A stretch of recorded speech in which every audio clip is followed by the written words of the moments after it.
the details of the package under mission Atmanirbhar Bharat. First, the Honorable FM and MOS will brief, then we will take some questions from you. Over to Finance Minister.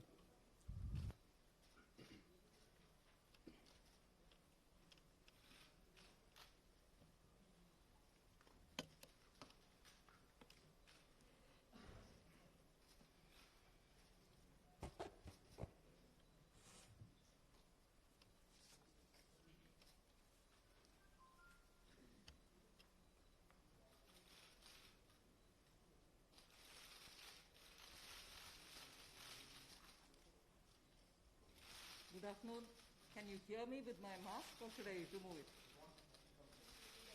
Are you okay? It's better now?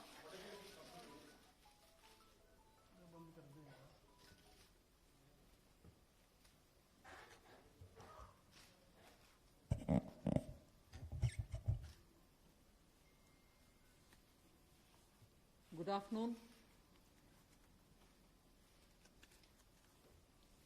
I'm sure all of you will have heard the Honorable Prime Minister speak last night to the nation. He laid out a vision, a comprehensive vision.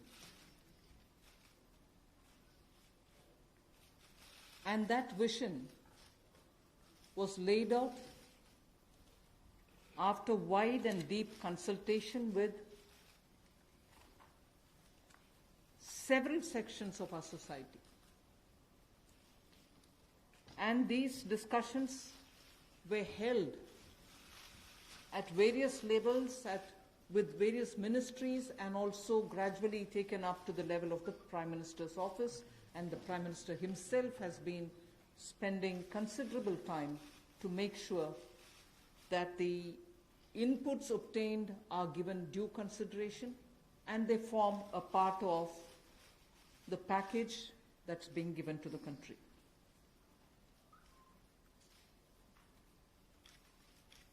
Essentially, this is to spur growth and to build a very self-reliant India. And that's where this whole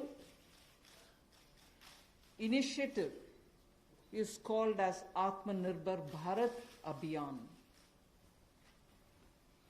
And the word Atmanirbhar India is the one which you will be hearing me say quite often.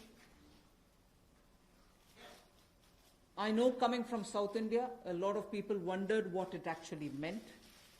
So for their benefit, I'll just say what it means in the 4 languages, subject of course to perfectionist corrections. Suya Sarbu Bharadam in Tamil, Suya Adharitha in Telugu,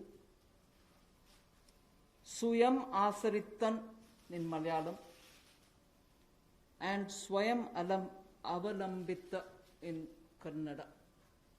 Subject to correction, it may not be the perfect translation, but something to take it closer to what it means. So Atmanirbhar Bharat is what we are talking about.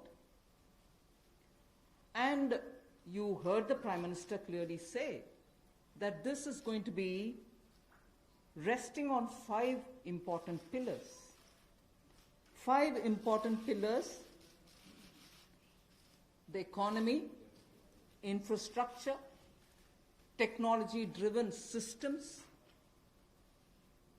demography, and demand. So if these are the 5 pillars on which we are trying to build Atmanirbhar Bharat, the focus obviously will be what can be defined as the factors of production of, in today's language. Factors of production, all of us know that we've been hearing it: land, labor, capital, and enterprise.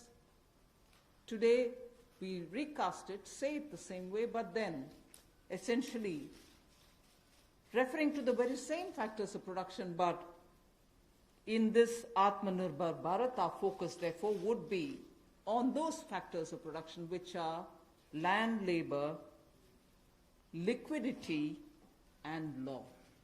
So essentially it addresses issues of ease of doing businesses, ease of doing, compliance and regulations being due diligence observed, and so on. And in this, the intention is to build brands. Intention is also to take local brands, and build them to a global level. So there is a global value chain integration also as a part of this vision which the Prime Minister has put before us. Certainly when he says Atmanirbhar Bharat, it is not to look inwards and cut India to become an isolationist country. It certainly talks about a confident India which can rest on its strengths and also be able to contribute to the globe, the way in which the Prime Minister rightly pointed out. The production of PPE and masks and also ventilators to an extent has rapidly grown within these 40 days. We have the capability, we have the enterprise to build such capabilities and help the world with it. And therefore India shall continue contributing to the globe. You've also been seeing, I'm moving away from Prime Minister's last night's speech, you've been seeing that the government being led by Prime Minister Modi, even in 2014-19 regime, was a listening, was a sensitive, and also was a responding government.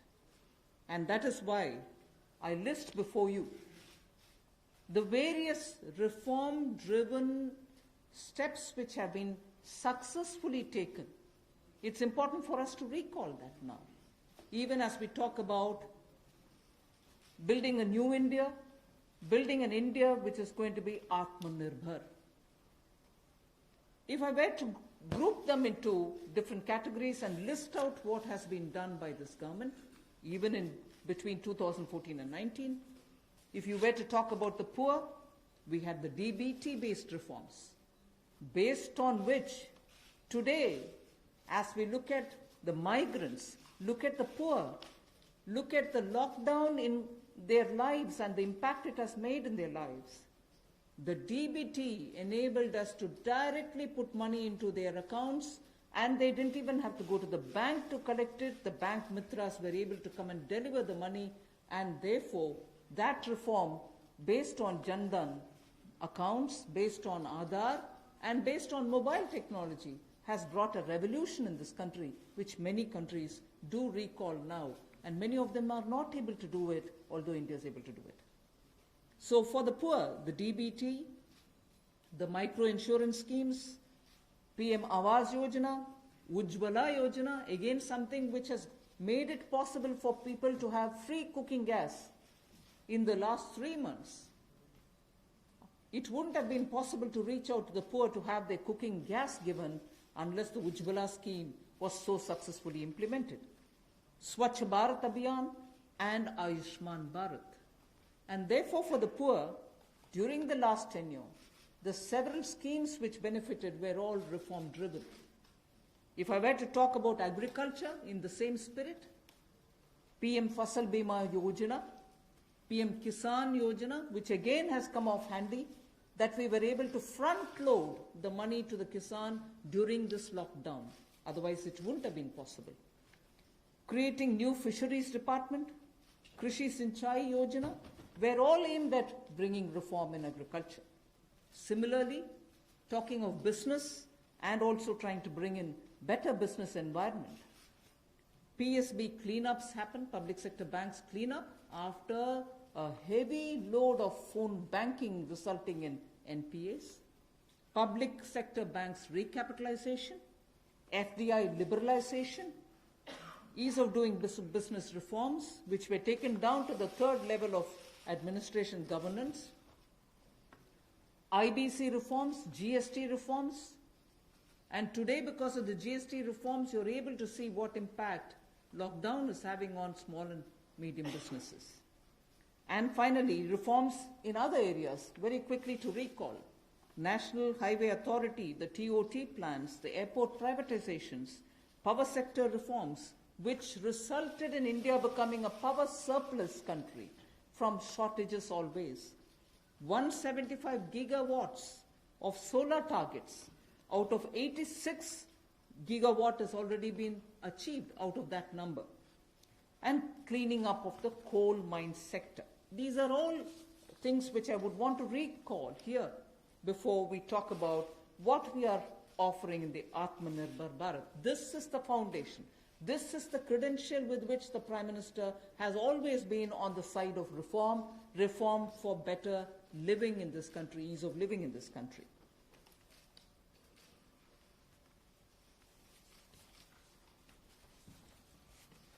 नमस्कार।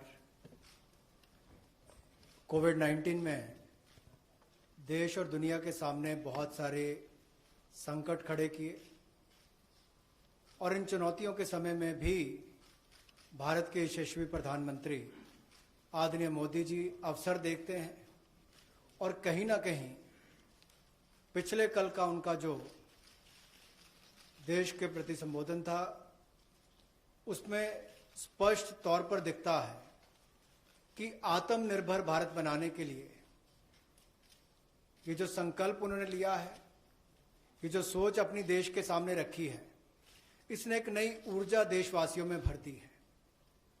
जहां अपने घरों तक सीमित थे लोग, आज वो आत्मनिर्भर भारत बनाने के इस संकल्प में जुड़ने जा रहा है और संकट में अवसर देख रहा है। और शायद यही कारण है कि दुनिया के मुकाबले अगर भारत का देखा जाए तो इस लड़ाई में बहुत अच्छे कदम रहे।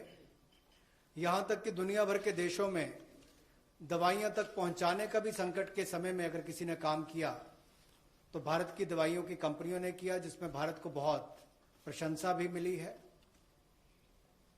यही नहीं, सबसे पहले कोविड-19 को चलते मोदी सरकार ने जो पहला कदम उठाया वो प्रधानमंत्री गरीब कल्याण योजना के रूप में लेकर आए कि देश के गरीब को भूखा ना रहना पड़े, उसको कोई दुख तकलीफ ना हो। और 1,70,000 करोड़ का ये पैकेज माननीय वित्त मंत्री जी ने आप सबके सामने रखा था। और यही नहीं, कंप्लायंस की कोई दिक्कत ना हो कि आपको कानूनी तौर पर वैधानिक रूप से कोई जो नियमों का पालन कर रहा है उसमें आप रह ना जाएं, तो उसकी भी छूट 3 महीने का मॉरेटोरियम पीरियड आपको दिया गया।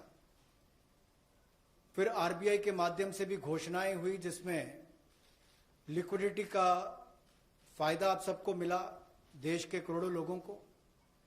तो मेरा मानना यह है कि रिफॉर्म्स की जब माननीय प्रधानमंत्री जी बात करते हैं कि आत्मनिर्भर भारत हमने बनाना है, तो उसके 5 स्तंभ की उन्होंने बात की है, 5 पिलर्स की बात की है, जिसके विस्तार में उल्लेख माननीय वित्त मंत्री जी ने किया है।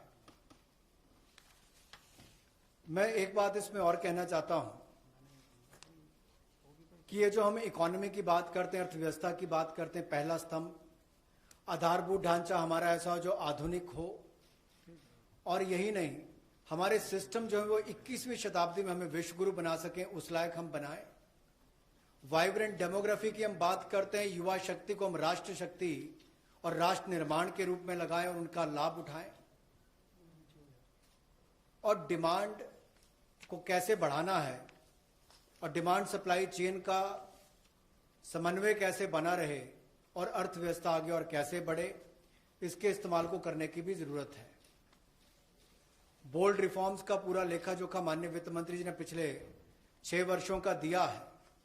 मैं यही कहूंगा, बड़े निर्णय करने के लिए मोदी जी जाने जाते हैं।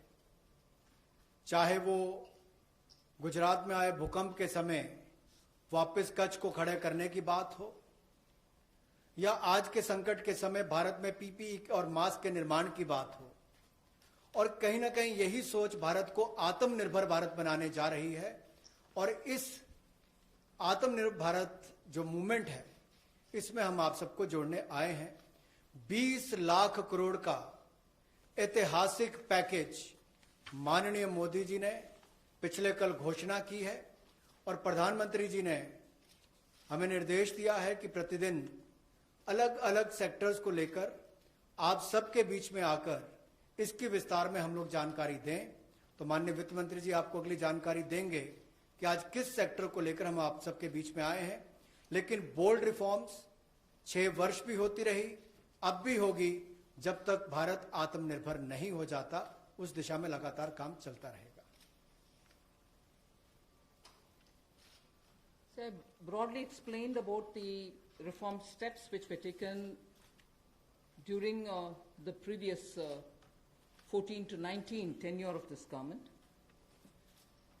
And after the 2019 elections, the July budget was presented. Post that, immediately, in this very hall, we met several times, over several fortnights, when we had to respond to the call of the hour, the need which was felt by the SMEs and many others. And all this only to underline the fact that you're speaking with a sensitive, a responsive, and a government which believes in consultation. So then after that, the budget of February 2020 was presented, but soon after came Corona. And after the parliament session was concluded, within hours of the announcement of the lockdown, the PM Garib Kalyan package was announced, about which Amos has briefly referred. The numbers are something which are worth recalling here because we are going to have to build on that. 52,606 crores into DBT account of 41 crore bank account holders, the Jan Dhan account holders. 18,000 crore worth grain and pulse transfers happened, in which 48 lakh metric tons of wheat and rice have been distributed, costing 69 crores, to 69 crore account ration card holders. 71,738 metric tons of pulses have been distributed to 6.25 crore card holders. Aside from this, non-card holders have also been distributed grains.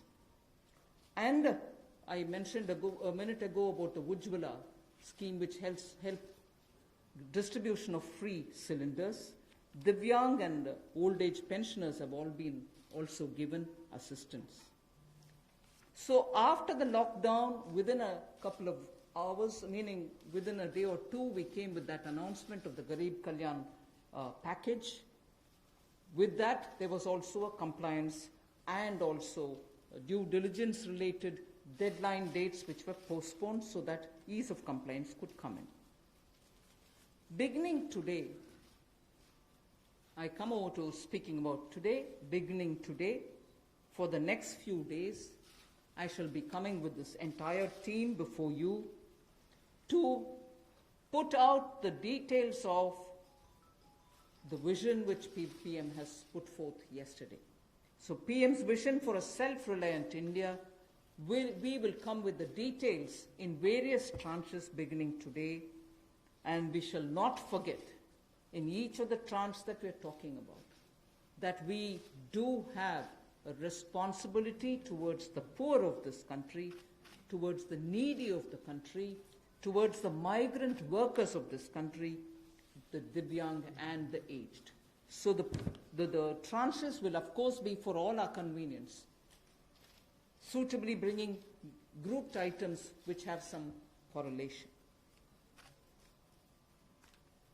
Alongside, you also had the Reserve Bank of India coming up with a lot of liquidity infusion, about which the data which will be shared with you all will go into greater detail about the quantum that they came up with, the LTROs and the TLTROs. I'm not getting into it so that you'll get the data, but we are not going into it. We also ensured, the Revenue Secretary is here, we also ensured that 18,000 crores of refunds through a special drive were given for all the income taxpayers. Drawback were also given the payments. So the intention being liquidity should be in the hands of the people. For all those who have up to 5 lakhs of refund dues, we cleared it. 14 lakh taxpayers have benefited because of that. So with that said, Today, the tranche has about 15 different measures, 6 of which pertain to the micro, small and medium enterprises. कुटीर लघु उद्योग के लिए 6 ऐसे कदम हम उठाएंगे. 2 relate to the Employees Provident Fund. 2 relate to the NBFCs, Housing Finance Corporations, and the MFIs, microfinance institutions. 1 relates to DISCOMs, 1 relates to contractors, 1 relates to real estate, and 3 are tax measures that we have taken. So I'll get into the detail of today's tranche of announcements. I said there are 6 major steps for the MSMEs. The first one, there is a collateral-free automatic loan for MSMEs which is being provided. This will give facility up to 3 lakh crores. 25 crore outstanding for those MSME units for whom 25 crore is the outstanding loan, or 100 crores whose turnover will benefit from this. These loans will have a 4-year tenure, and there will be a moratorium given for 12 months. These are going to be 100% credit guaranteed over as a cover given to banks and NBFCs on principal and interest. So this is going to be available till 31st October 2020. There are no guarantee fees, no fresh collaterals required. So I guess this will benefit 45 lakh units so that they can resume their business activity and also safeguard jobs.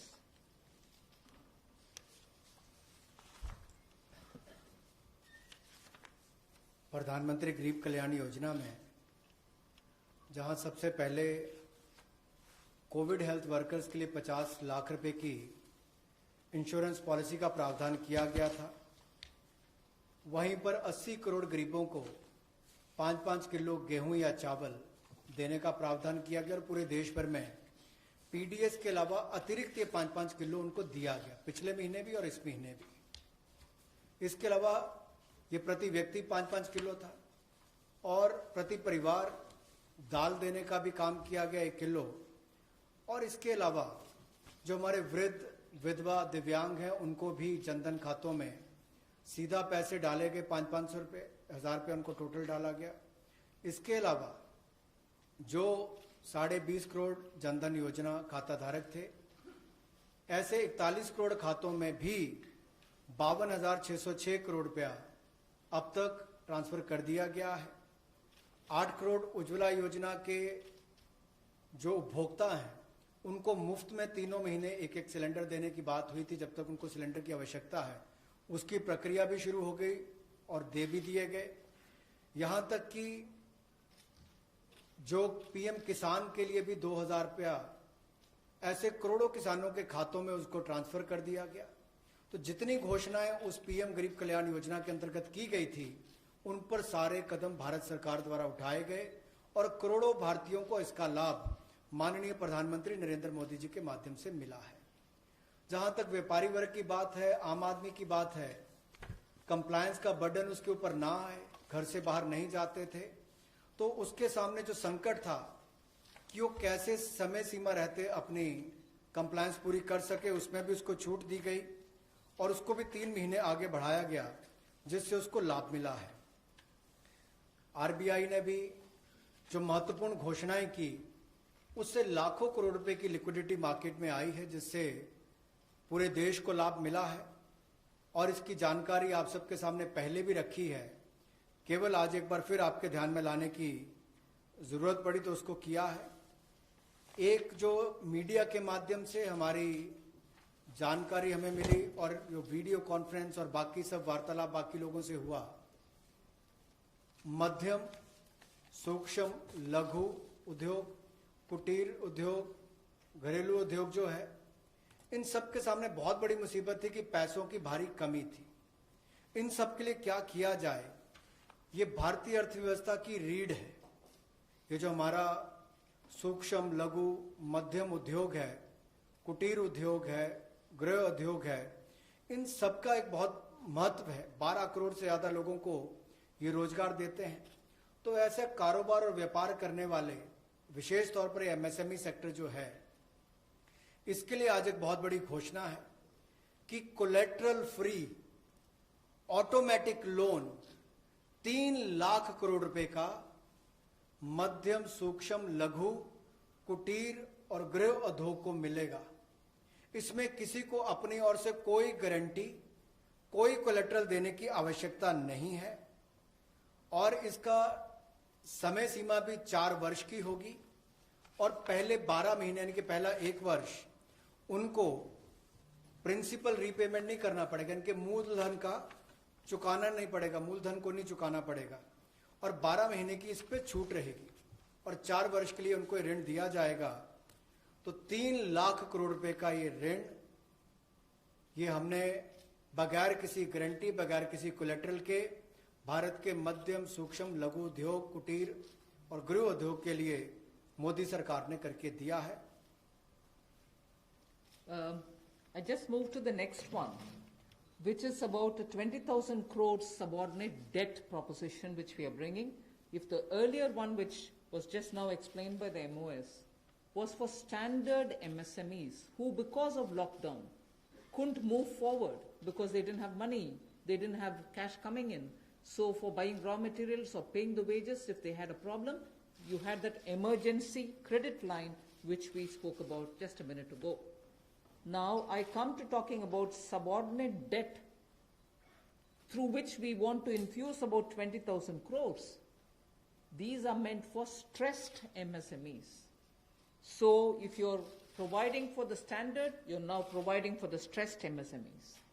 Now the stressed MSMEs do have a problem of equity.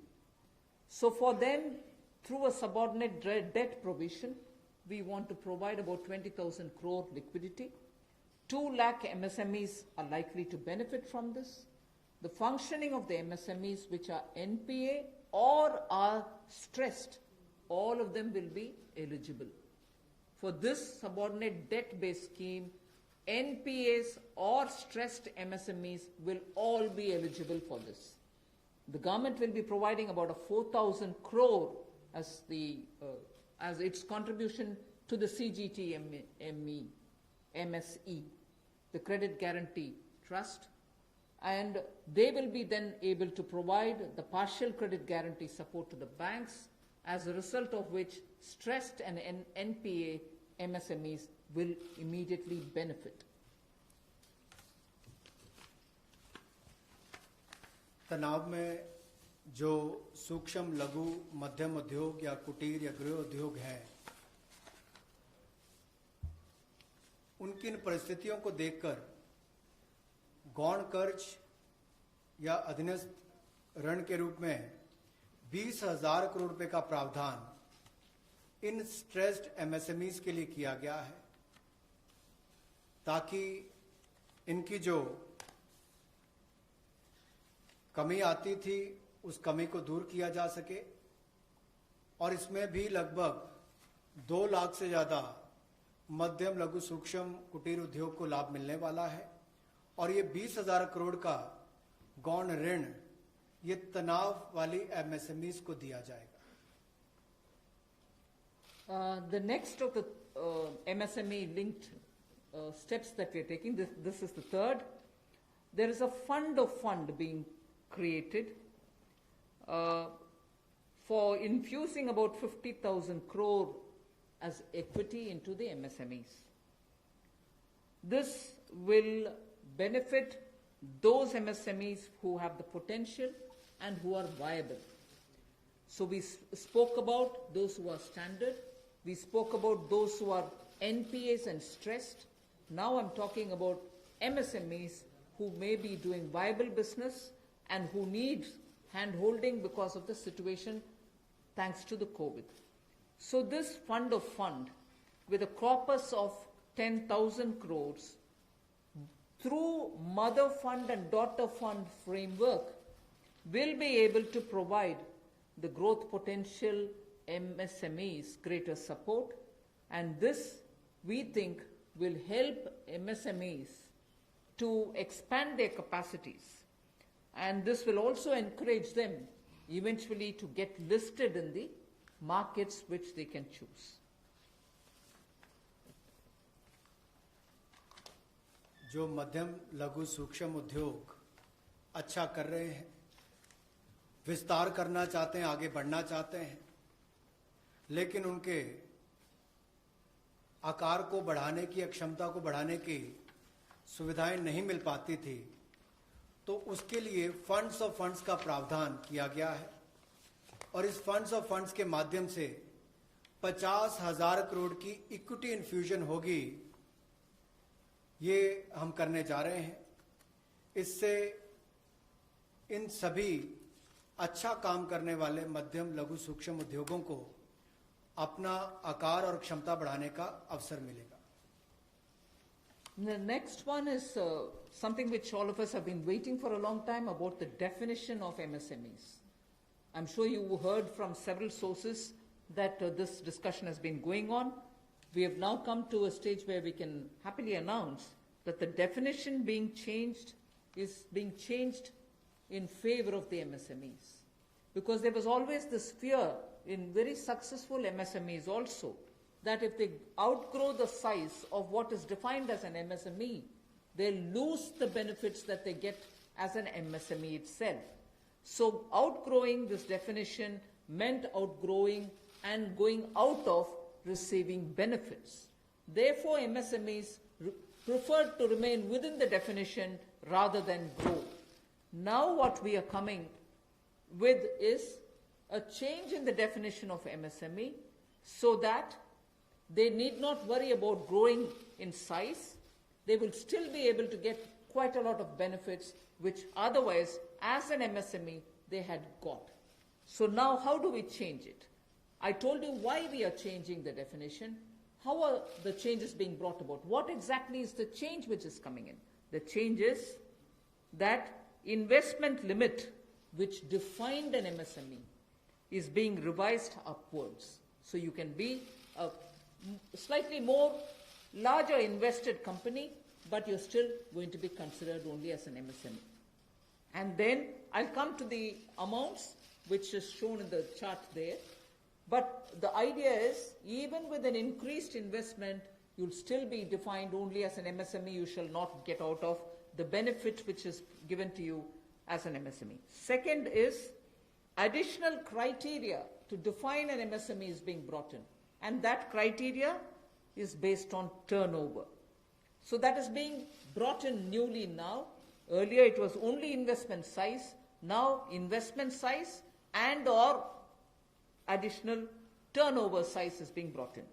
And earlier, the distinction which prevailed between manufacturing unit, and therefore their definition was on slightly different account. Service units, their definition was on slightly different criteria. Now that differentiation between manufacturing and service MSME are being removed. Manufacturing MSME or service-based MSME shall all be defined similarly. And then, therefore, the chart that is there before you will tell you what was earlier and what is now. What was earlier defined with an investment of 25 lakh as micro unit will now have investment allowed till 1 crore. So they'll still be called a micro unit even if the investment is up to 1 crore. Now, in that, service investments of 10 lakhs were called as micro earlier. Now, because the distinction is removed, service also will have the benefit of being called a micro unit even if the investment is 1 crore. Over and above it, I did say that in addition to investment as a definitional criteria, we are bringing in the criteria of turnover also. So now your investment can be up to 1 crore and your turnover can be up to 5 crore. You shall be called as micro. this or that. Your investment can be 1 crore and your turnover can be 5 crore. Up to 5 crore, you will be micro enterprise. And so on. So small will be up to 5 crore, manufacturing enterprise. Services was up to 2 crore. Now the definition is changed to 10 crores and 50 crores. Investment and turnover, and so on. The table explains it.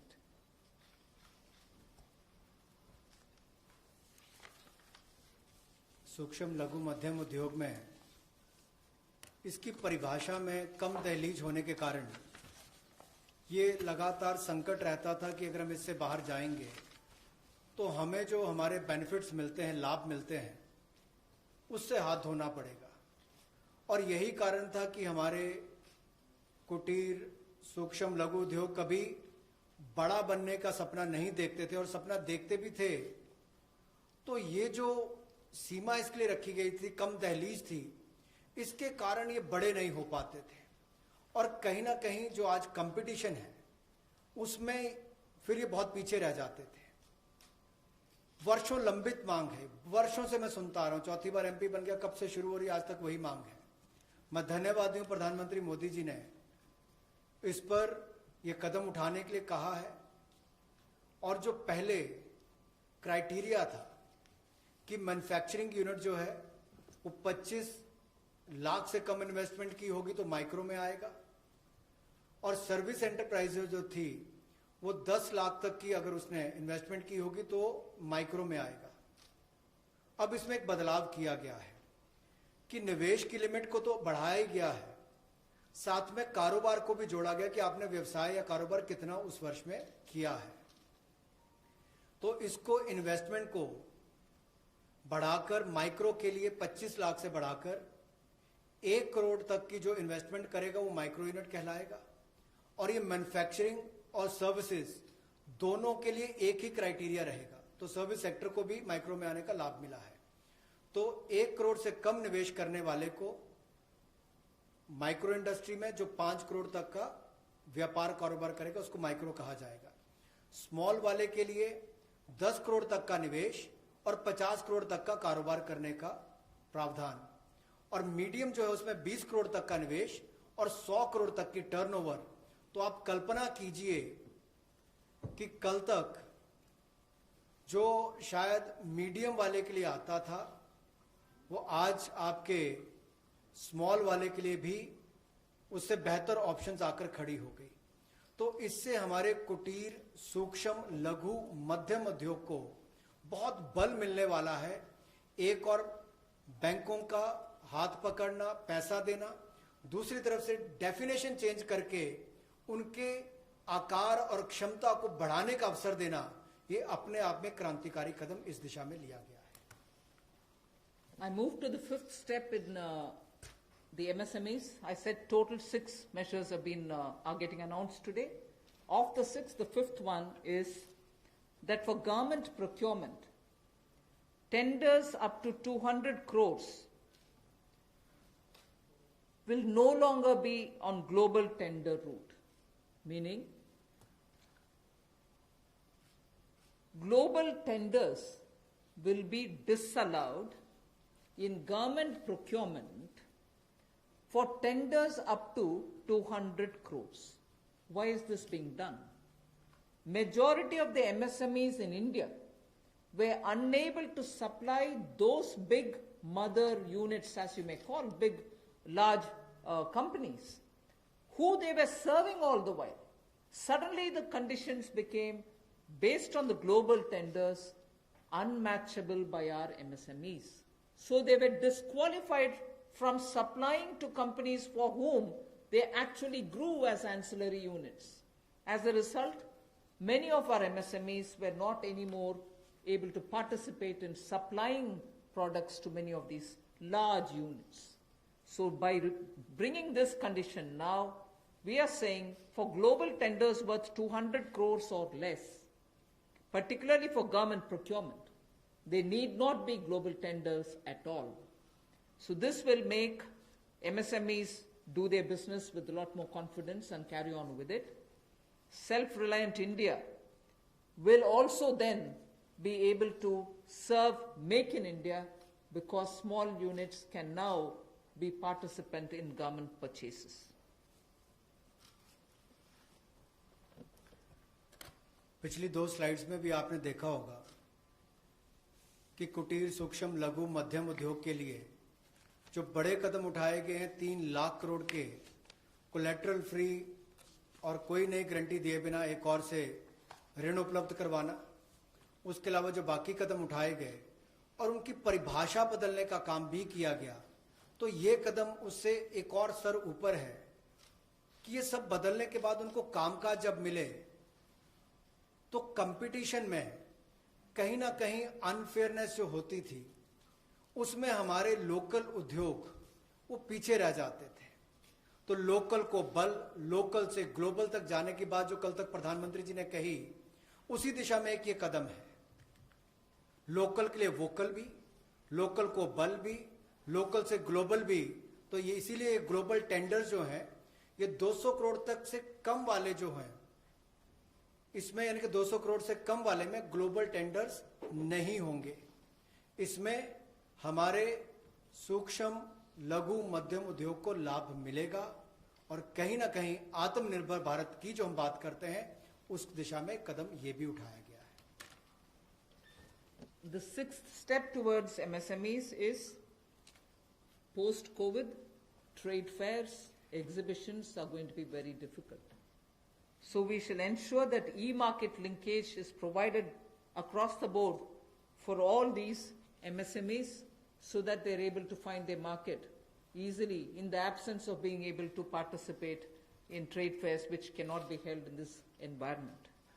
Also, very importantly, Government of India and also CPSEs, where there are receivables by MSMEs, we now announce that within the next 45 days, all their receivables will be cleared.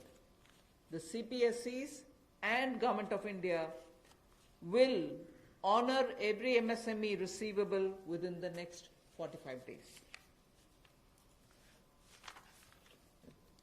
इसी तरह से एक बार फिर कुटीर, सूक्ष्म, लघु, मध्यम उद्योग के लिए ये जो चुनौतियां कोविड-19 के समय शुरू हुई कि घरों तक सीमित होना पड़ा और आप कहीं जाकर सामान बेचने में दुविधा आती थी, तो ई मार्केट लिंकेज करने की बात की, क्योंकि ई कॉमर्स का आजकल ज़माना भी आया है, वो भी होगा।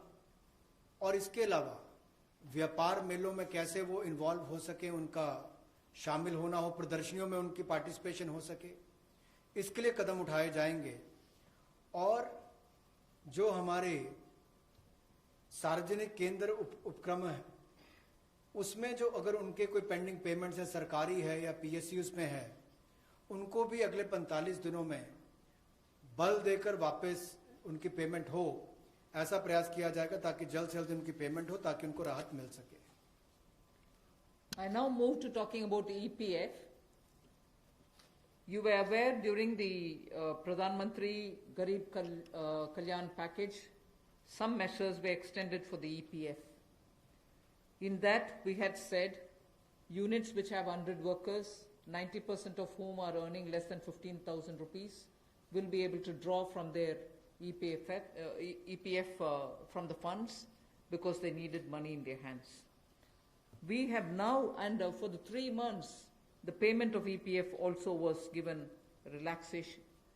What I would now like to say before you is liquidity relief is being given for all EPF establishments. In this, 12% which is paid by the employer and 12% by the employee contribution. We extend the support which Government of India gave for another 3 months. We had given it for March, April, and May up to May 2020. The payments were made into their eligible accounts by Government of India for March, April, and May. Nearly 3.6 lakh establishments benefited from this. liquidity relief of 2,500 crores to 72.22 lakh employees is now being proposed to be provided by extending this contribution for the next 3 months also. June, July and August 2020, the EPF contribution will be paid by Government of India, and this shall provide 2,500 crore liquidity support. So what was given earlier for March, April and May is now being extended for another 3 months, which will be June, July and August, and therefore we shall be infusing 2,500 crore liquidity and 72.22 lakh employees will benefit from it. 1,70,000 crore के प्रधानमंत्री गरीब कल्याण package में एक सुविधा दी गई थी कि EPF जो है, प्रोविडेंट फंड जो है, वो 12% जो कर्मचारी उसका भी और जो नौकरी देने वाला उसका भी 12% भारत सरकार देगी। और ये पहले 3 महीनों के लिए हमने किया था, जिसकी भुगतान कर भी दिया गया पहले 2 महीनों के लिए, और इसको अगले 3 महीने और बढ़ा दिया जाएगा। इसका प्रावधान भी जून, जुलाई और अगस्त के लिए कर दिया गया है।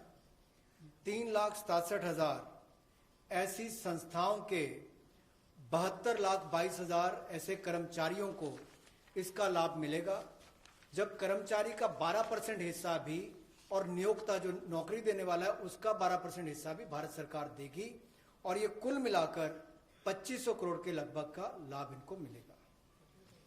The next on EPF again, in order to provide more take-home salary for the employees and also to give relief to employers in the payment of PF for those which have not been covered under the earlier description, which is if you have 100 employees, 90% of whom are drawing less than 15,000, we announced a scheme earlier, which I'm extending for another 3 months. That's what was announced a minute ago. The second one in EPF now is the statutory PF contribution for those who are not covered in the earlier one is being reduced from 12% to 10%. So for the next 3 months, employers need to pay only 10% and not 12% so that they will have some more money in their hands. However, for the central public sector enterprises and for state PSUs, we will continue to pay 12%. So this reduction is not for the government. However, government employees, the employer, government employer, still pays 12%. But employees in these public sector undertakings will be given the advantage of paying only 10%. So a liquidity relief of 6,750 crores for both the employee and employer will be available for the next 3 months.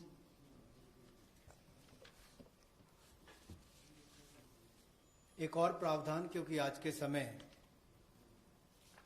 पैसा कर्मचारी के हाथ में भी कैसे ज़्यादा हो, इसमें भी एक बड़ी राहत देने का प्रयास इसमें किया है कि जो ईपीएफ कंट्रीब्यूशन है, जिनका ईपीएफ का योगदान है, वो ऐसे संस्थानों के लिए और कर्मचारियों के लिए 12% से कम करके 10% अगले 3 महीनों के लिए किया गया है।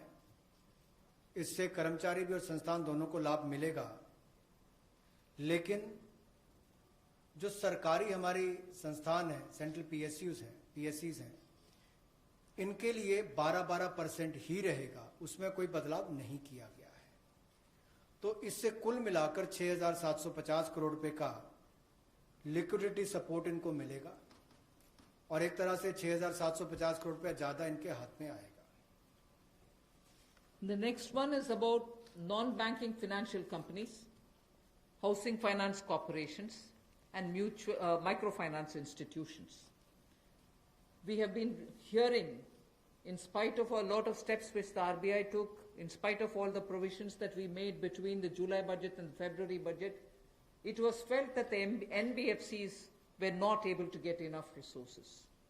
And particularly some NBFCs which were not very highly rated had particular difficulties in comparison to the others. So, Government of India now launches a 30,000 crore special liquidity scheme. Under the scheme, investment will be made in both primary and secondary market transactions where investment grade debt papers, this is not infusing equity, this is taking and buying debt papers of NBFCs, housing finance corporations and microfinance institutions. And not high quality debt papers, they can be investment quality also. So this we expect will have an impact on those struggling NBFCs who need money to carry on with business. And these NBFCs are also those who have been funding MSMEs. So in order for these NBFCs to keep their network of MSMEs served, this infusion is absolutely necessary.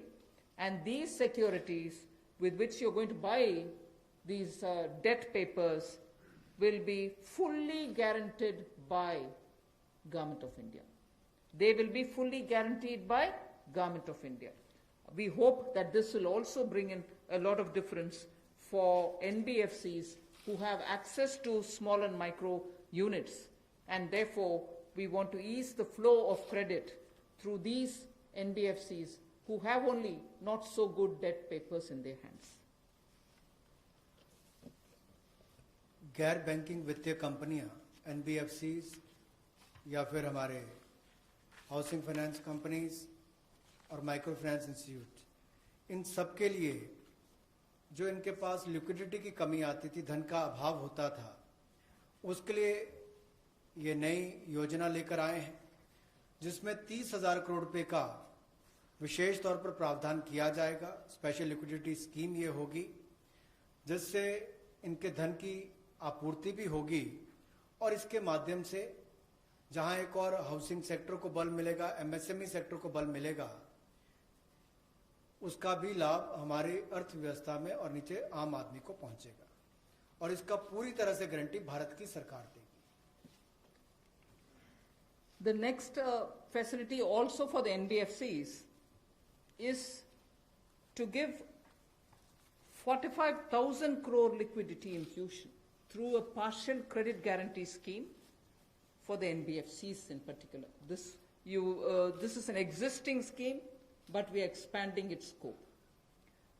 Expanding its scope only because it will now cover borrowings such as primary bond issued, the commercial papers.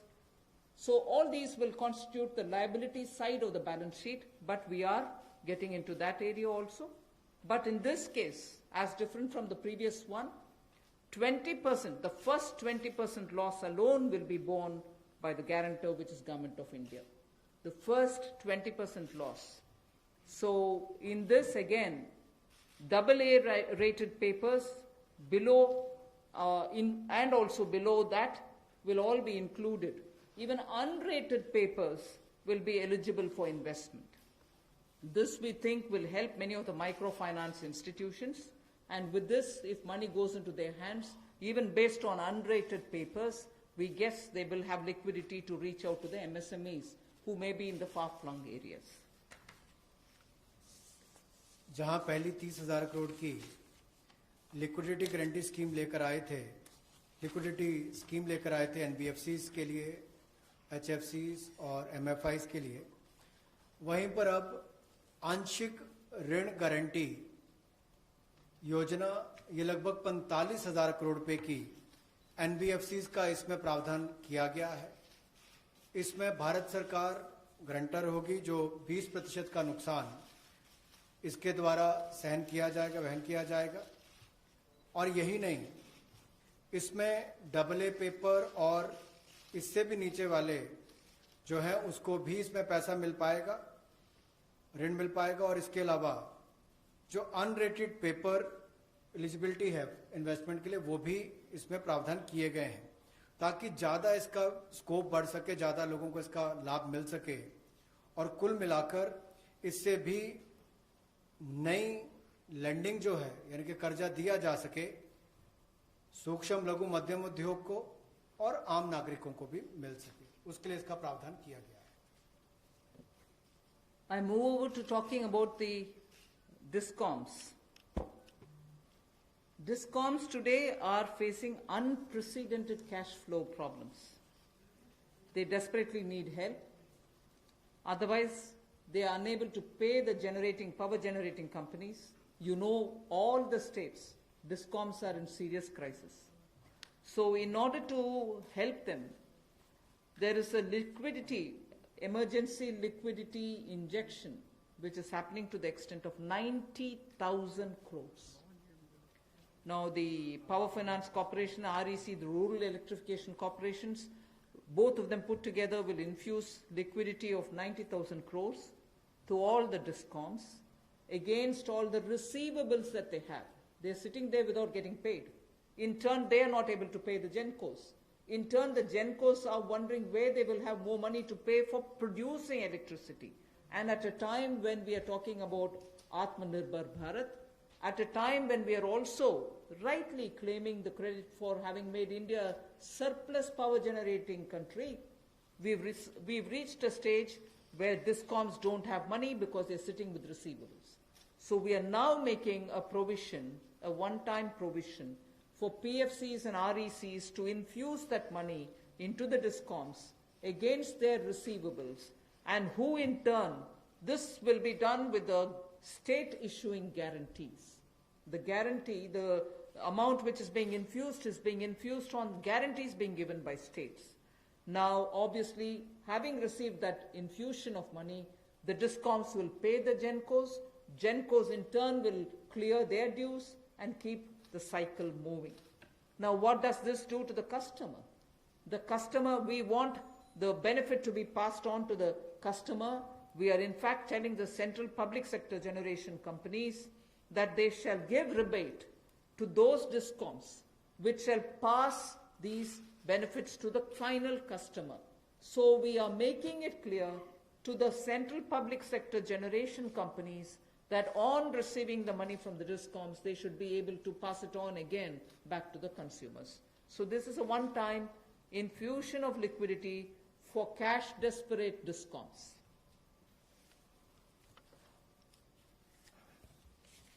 बिजली वितरण कंपनियों के आय में जो भारी कमी आई है और लेनदारी जो इनके कई राज्यों से बढ़ी है, उसके कारण भी ये अभूतपूर्व नकदी प्रवाह की स्थिति इनको देखनी पड़ रही है। इन परिस्थितियों में आम उपभोक्ता को भी नुकसान ना हो, बिजली उत्पादन करने वाले भी और बिजली वितरण करने वाले भी इस अभूतपूर्व समस्या में कहीं उलझकर ना रह जाए, इसके लिए 90,000 करोड़ रुपए का प्रावधान डिस्कॉम्स के लिए किया गया है, बिजली वितरण कंपनियों के लिए किया गया है। और ये 90,000 करोड़ रुपया जो बिजली वितरण कंपनियों को दिया जाएगा वो पावर फाइनेंस कॉरपोरेशन और रूरल इलेक्ट्रिफिकेशन कॉरपोरेशन के माध्यम से दिया जाएगा।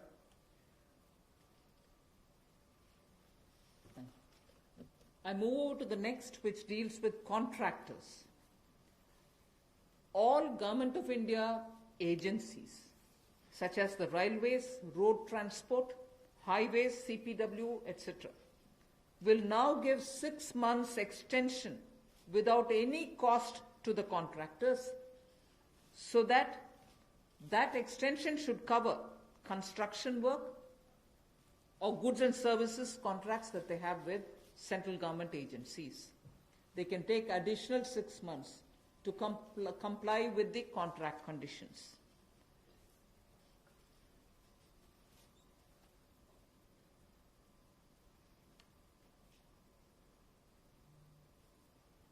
I didn't get it.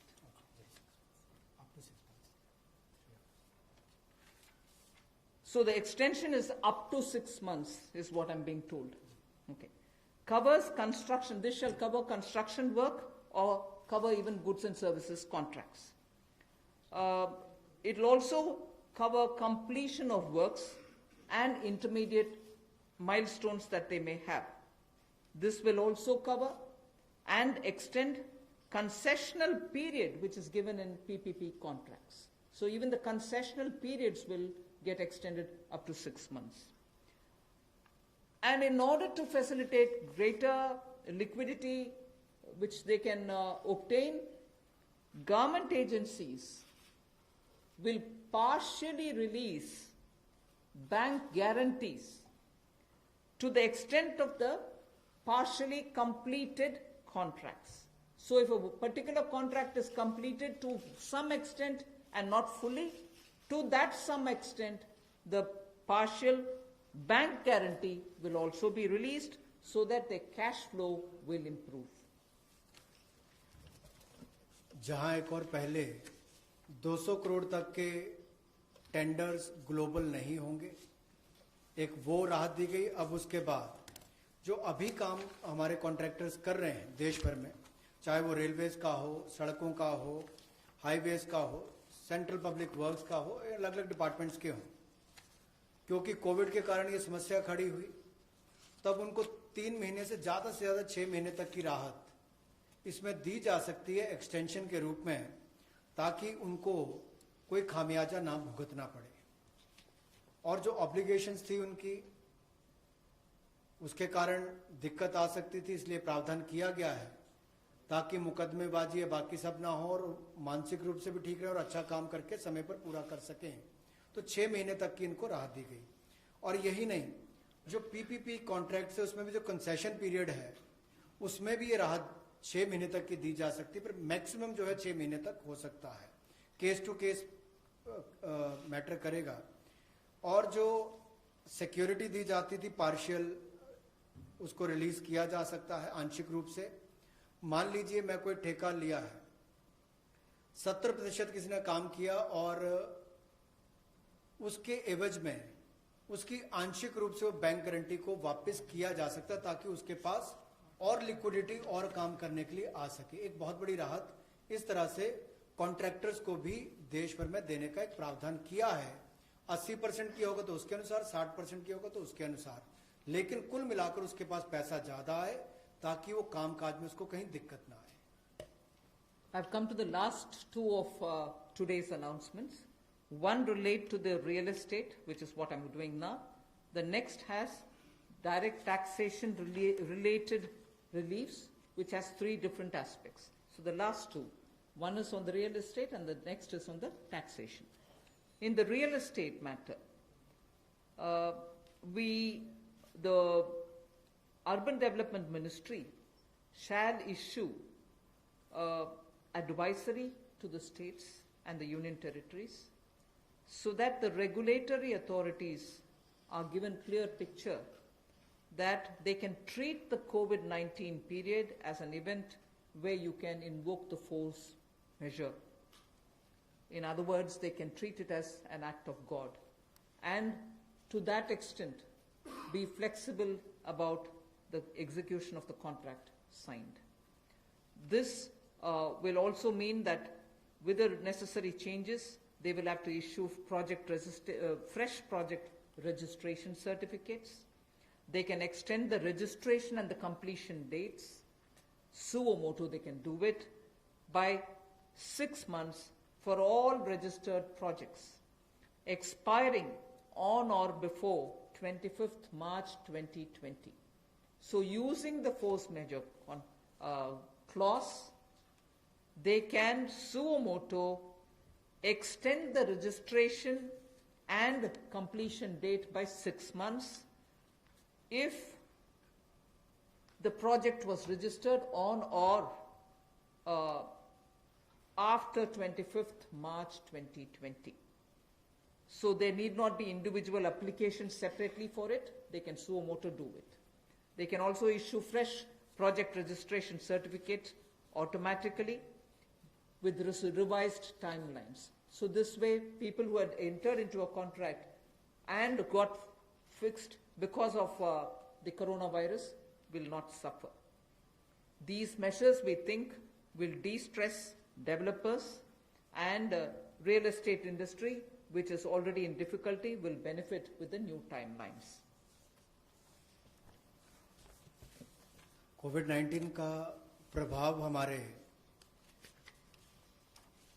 Real estate projects पर भी पड़ा होगा और इसके लिए ही ministry of housing and urban development ये राज्य की सरकारों को और यूटीज को एडवाइस भी करेगी कि उनकी जो रेगुलेटरी अथॉरिटीज हैं वो एक प्रावधान करें कि जो रजिस्ट्रेशन और कंप्लीशन डेट है उसको सो मोटो 6 महीने तक आगे बढ़ा दिया जाए और इसकी जो 25 मार्च तक जो एक्सपायरी डेट थी यानी कि उसको 6 महीने तक आगे बढ़ा दिया जाए और इसमें कोई इंडिविजुअल एप्लीकेशंस मंगवाने की आवश्यकता नहीं है। जो 25 मार्च तक थी उसको वैसे ही 6 महीने तक का आगे विस्तार कर दिया जाए, उसको आगे अवधि को आगे बढ़ा दिया जाए। रेगुलेटरी अथॉरिटीज को भी यही अनुरोध किया गया है और इसमें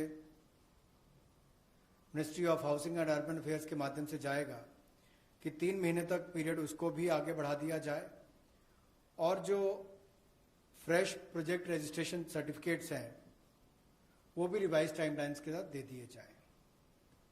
तो इसी तरह से रेरा के अंतर्गत जो टाइमलाइंस है उसको आगे बढ़ाने की जो बात कही गई है इसमें विस्तार में कही गई। I move over to talking about the tax related proposals, which is my last. You're fairly familiar with the TDS and the TCS tax deductions which happen. We have now from, let us say, tomorrow till 31st March 2021, reduced the TDS rates and the TCS rates by 25% of the existing rate. So if the existing rate is 100, it will be reduced by 25%.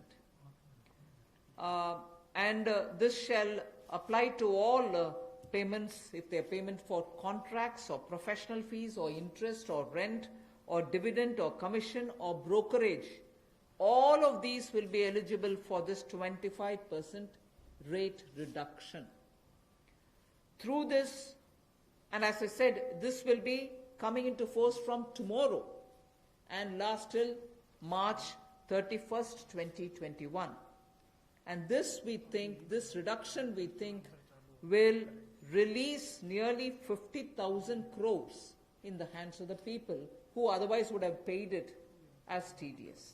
This reduction alone is going to give 50,000 crores back to the people, in the sense it will be in their hands rather than coming in as payment of taxation.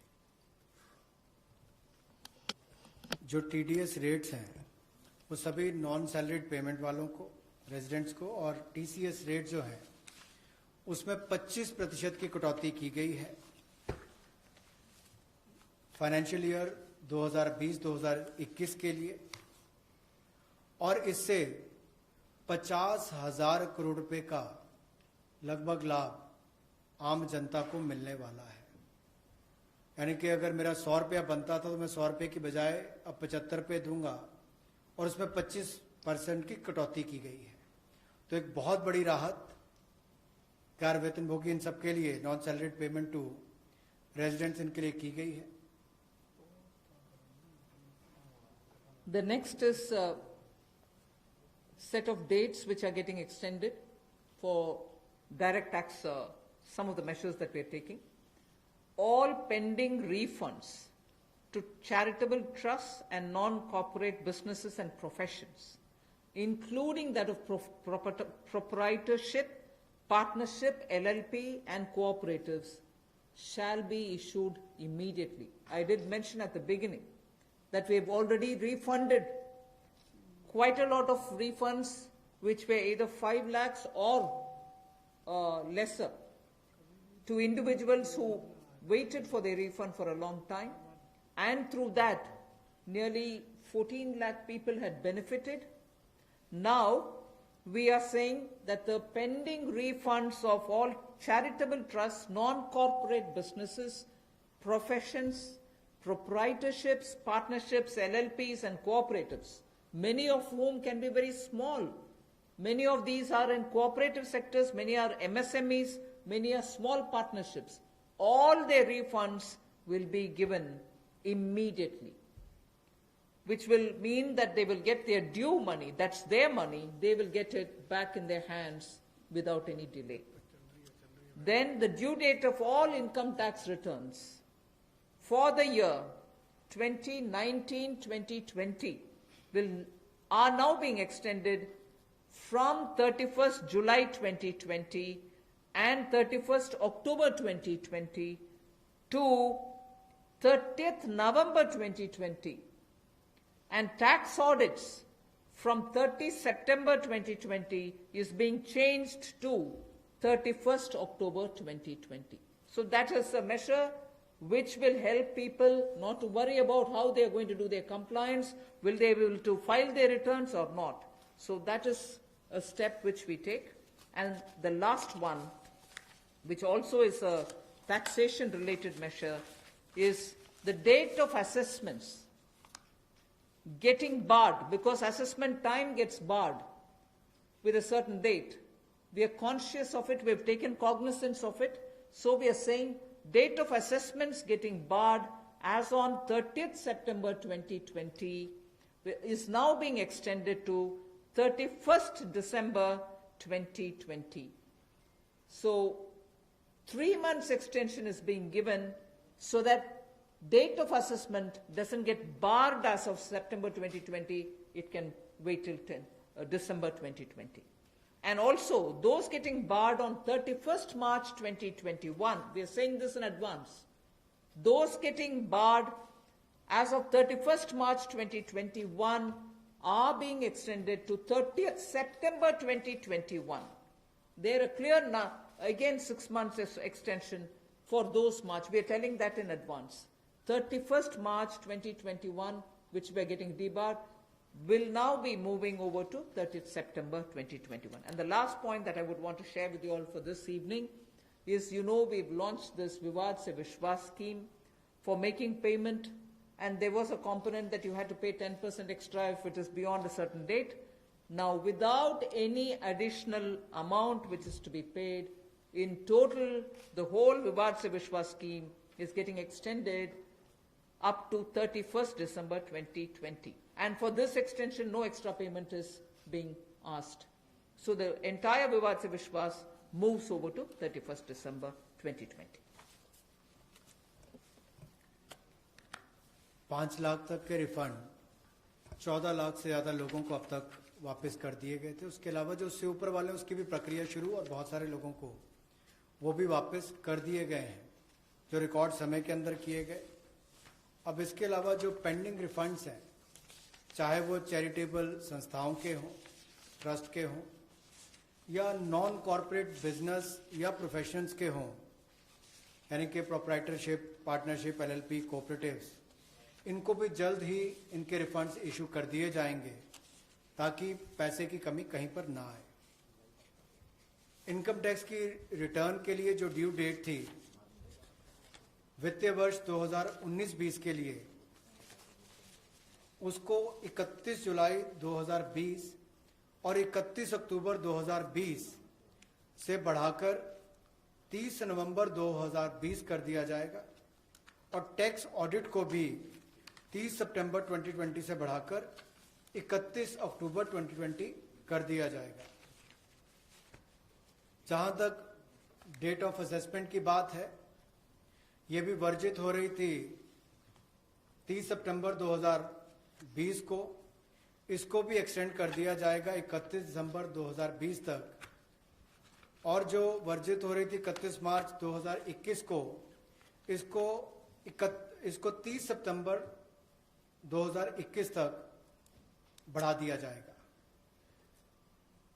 मैं एक बार फिर कह देता हूं, जो date of assessments जो बार हो रही थी 30 सितंबर 2020 को, उसको 31 दिसंबर 2020 तक बढ़ा दिया गया है, और जो बार हो रही थी 31 मार्च 2021 को, उसको 30 सितंबर 2021 तक बढ़ा दिया गया है।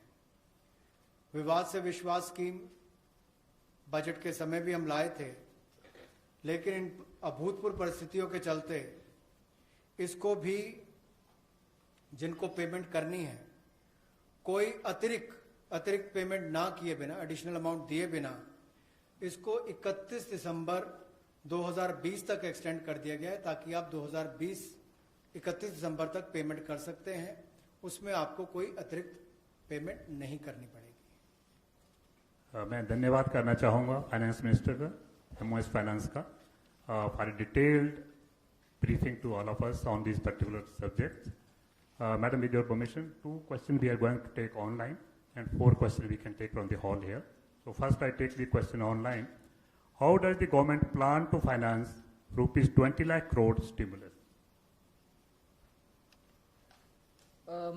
Maybe this is a question I should answer after I finish all my announcements on the various tranches. But government has also given a slightly altered schedule, the borrowing schedule. So that is one of the ways, that is, I repeat, that is one of the ways in which we are also expecting to finance. But the other details about how exactly are we going to get financing this will be probably more appropriately answered after we finish announcing all the tranches. Number 14.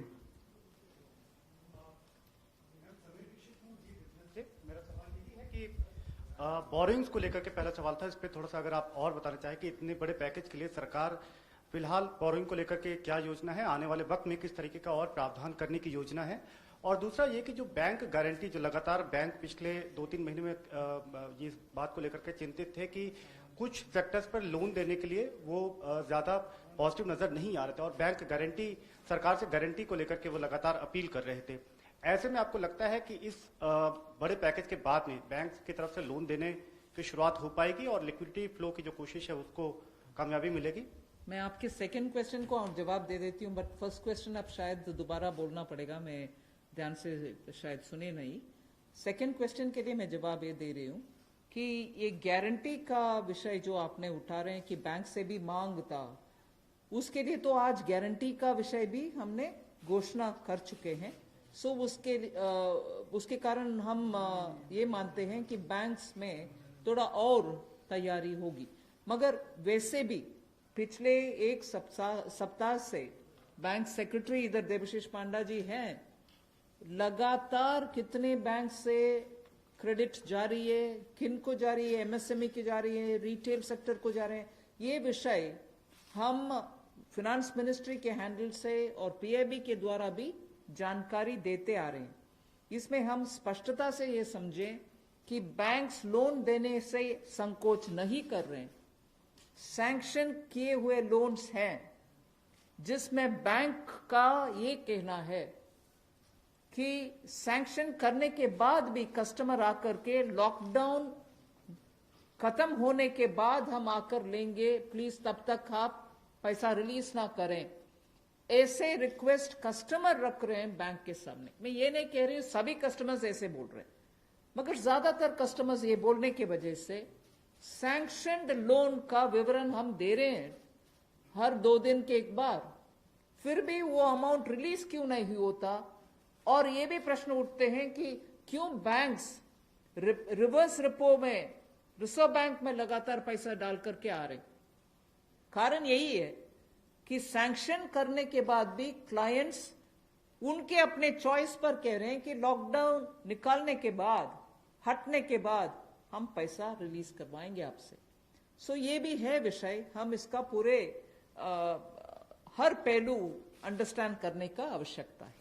Your first question? That's all right. That's covered. Number 12. I'm Sapna here. Very good afternoon. Ma'am, 2 questions. A lot of queries are coming from various quarters that after the announcement of the additional borrowing by the government last Friday of 4.2 lakh crore approx, how much is of that's going to be taken care in terms of meeting the revenue gap, ma'am? And the stimulus which you've just mentioned. And ma'am, in today's announcements, would you be able to give us any indication as to what would be the cash outgo by the government?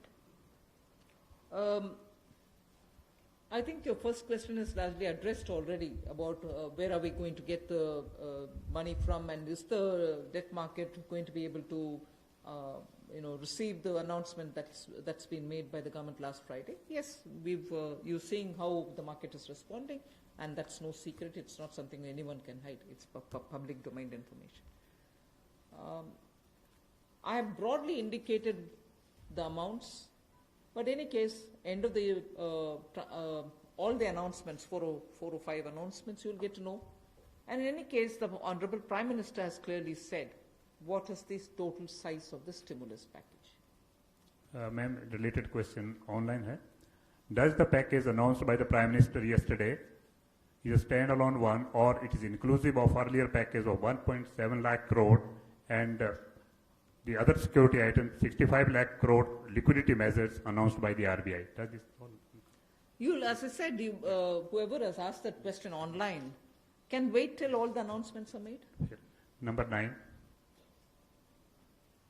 Ma'am Monica ji business ma'am MSME sector में पहले से ही बहुत ज़्यादा liquidity crunch था और UK Sinha committee ने ये सारी रिकमेंडेशंस पहले से ही दे दी थी, तो इतना समय क्यों लग गया? क्या हम लॉकडाउन का इंतज़ार कर रहे थे?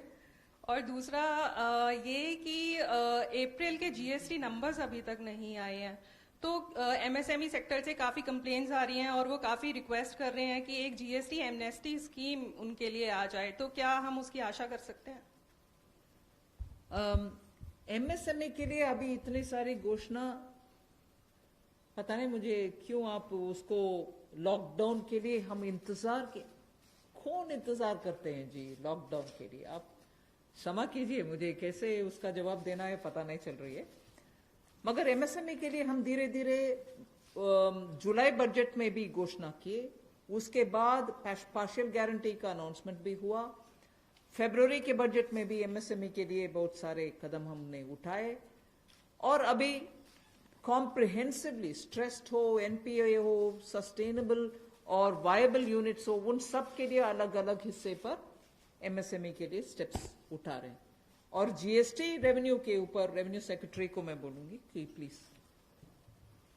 नंबर 13। आपने जो सवाल पूछा कि जीएसटी का जो अप्रैल महीने का फिगर अभी तक डिक्लेयर नहीं किया है, आपको मालूम है कि जीएसटी के जो रिटर्न्स फाइलिंग के डेट्स है वो सब एक्सटेंड हो गए हैं।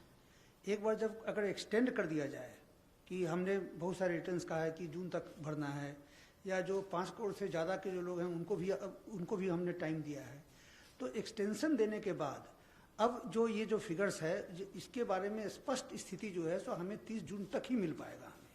तो इसीलिए हम लोगों ने उस फिगर को अभी तो जो लोग पैसे दे पा रहे हैं वो दे पा रहे हैं, बाकी लोग 30 जून तक उनको अवधि दी गई है, उसके बाद ही हमें स्पष्ट स्थिति मालूम पड़ेगा कि कितना पैसा आया, किन लोगों ने रिटर्न फाइल किया है। जहाँ तक कि आपने एमएसएमई की बात की, जीएसटी रिफंड इस एक महीने में, अप्रैल महीने में टोटल इस फाइनेंशियल ईयर में अब तक करीब 11,000 करोड़ लोगों को जीएसटी का रिफंड दे दिया गया है। 11,000 करोड़ एक महीने में, और उसकी संख्या भी मैं बताऊं अगर तो करीब 27,000 लोगों को आईजीएसटी का रिफंड मिला है, और जो बाकी जो जीएसटी का जो रिफंड है करीब 1,39,000 लोगों को जीएसटी का रिफंड मिला है। Madam Sunil Prabhu, NDTV. Just 2-3 points. One, of course, was on the fiscal deficit. Where do you keep the target now? Because this is something that nobody visualized it. Prabhu, just may I intervene? Please focus your question on today's briefing part, because as Madam told, It's part of that, sir. 4-5 series briefing will be here, so please focus for the today's briefing. That is one part of it, madam. The fiscal deficit and, the states asking for FRBM and, certain measures which you have been part of the deliberations in that aspect. The second is that when you say the EPF and this package that is being given to MSMEs, especially, there is unemployment that is taking place. How are you going to safeguard that, through various measures vis-a-vis this? And what exactly is the outlay that we are envisaging in terms of from the finance minister? You've actually sort of spread like a bird's eye view of what's going to come. So I might want you to wait for the next announcements. 33. That's why I said it's spreading. 33. Ma'am मैं शैलेश हूँ ANI से। Ma'am MSME को लेकर आपने तमाम announcement करे हैं, उसमें 2-3 तो क्लैरिफिकेशन चाहूँगा। एक तो जो एमएसएमई की डेफिनेशन आपने चेंज करी है, उससे कितनी कंपनीज को बेनिफिट होगा, और जो 200 करोड़ से ऊपर के जो टेंडर हैं, जो फॉर ग्लोबल टेंडर्स आते थे, कितने लोग जो हैं उससे, कितने ग्लोबल टेंडर्स उससे बाहर हो जाएंगे। और मैम एक सवाल मेरा ये है कि जो आज आपने अनाउंसमेंट करा है और जो इंफ्रास्ट्रक्चर का 1 लाख करोड़ का जो आप लोगों ने टारगेट करा है, उसमें से कितना इसमें अनाउंस हुआ है या अलग है कुछ? मैं ये प्रश्न जो आपने उठाया ग्लोबल टेंडर के विषय में, कोई बाहर नहीं होंगे लोग, इसमें पार्टिसिपेट करने के लिए हम कदम उठा रहे हैं ना। अगर ग्लोबल टेंडर का आवश्यकता नहीं है, जिसके वजह से स्मॉल एंड मीडियम इंडस्ट्रीज उसमें भाग लेना मुश्किल समझ रहे हैं, हम उस रिक्वायरमेंट को ही हटा दिया कि ग्लोबल टेंडर कॉल फॉर ना करें, जिससे 200 करोड़ से कम वाले गवर्नमेंट प्रोक्योरमेंट में एमएसएमई भाग लें। एक्सक्लूशन नहीं है, इंक्लूशन होगा। Last question 104। वो आंकड़ा मैं बाद में दूंगी। अभी the intention of that definitional change is to have more companies remain as micro, small and medium enterprises.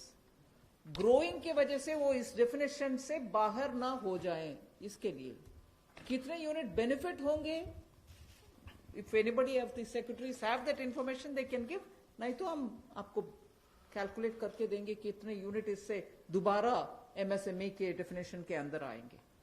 मैं आमिर हूं न्यूज नेशन से। एक ब्रॉड पिक्चर को लेकर के एक सवाल है कि जो लॉकडाउन की स्थिति हुई उसके बाद से अब तक भारतीय अर्थव्यवस्था को कितना नुकसान पहुंच चुका है, और दूसरा ये कि जो ये आपका स्टिमुलस पैकेज है 20 लाख करोड़ का, लॉकडाउन की स्थिति आगे भी बढ़ती है अगर, और ये स्थिति ऐसे ही बनी रहती है, तो इससे इसको कितना अर्थव्यवस्था को फायदा पहुंचेगा और कितना अब तक नुकसान अर्थव्यवस्था को हो चुका है?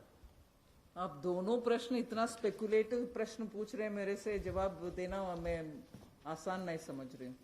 अगर lockdown continue, how can I answer? 1 second, lockdown के वजह से क्या नुकसान हुआ, आंकड़ा करने के लिए अभी समय नहीं है। हम रिस्पॉन्ड कर रहे हैं जिससे न्यू इकोनॉमी उभर कर आना है और सभी स्ट्रेंथ के साथ उनके बिजनेस रिवाइव करना है, उस रास्ते पे हम चल रहे हैं। इसीलिए I can't answer even your first question. I'm sorry. Where from this question is coming? Please just last question has already been taken. I know that there are large number of questions today, but friends, as we are meeting regularly for next 2-3 days, so please it's enough, sir. I thank Madam and thank MOS. Thank you very much.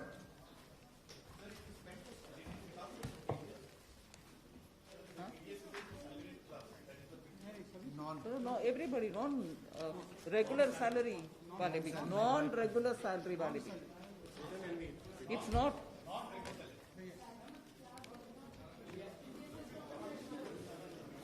TDS is for professionals, TCS is for others, no?